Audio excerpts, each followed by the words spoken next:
இறைவார்த்தை மத்தேயு நற்செய்தி பிரிவு 25 இறைச்சொற்றடர்கள் 1 முதல் 13 முடிய. இயேசு தம் சீடர்களுக்கு கூறியது. அந்நாளில் விண்ணரசு எவ்வாறு இருக்கும் என்பதை பின்வரும் நிகழ்ச்சி வாயிலாக விளக்கலாம். மணமகனை எதிர்கொள்ள மணமகளின் தோழியர் 10 பேர் தங்கள் விளக்குகளை எடுத்துக்கொண்டு புறப்பட்டு சென்றார்கள். அவர்களுள் 5 பேர் அறிவிலிகள், 5 பேர் முன்மதியுடையவர்கள். அறிவிலிகள் 5வரும் தங்கள் விளக்குகளை எடுத்துச் சென்றார்கள்.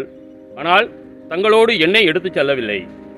முன்மதியுடையோர் தங்கள் விளக்குகளுடன் களங்களில் எண்ணெயும் எடுத்துச் சென்றனர். மணமகன் வர காலம் தாழ்த்தவே அனைவரும் தூக்க மயக்கத்தால் உறங்கிவிட்டனர்.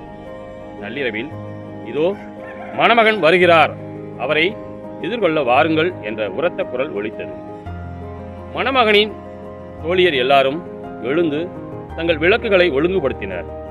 அப்போது அறிவிலிகள் முன் மதியுடையோரை பார்த்து, எங்கள் விளக்குகள் அணைந்து கொண்டிருக்கின்றன, உங்கள் எண்ணெயில் எங்களுக்கும் கொடுங்கள் என்றார்கள்.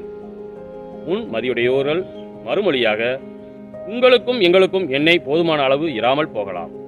எனவே வணிகரிடம் போய் நீங்களே வாங்கிக் கொள்வதுதான் நல்லது என்றார்கள்.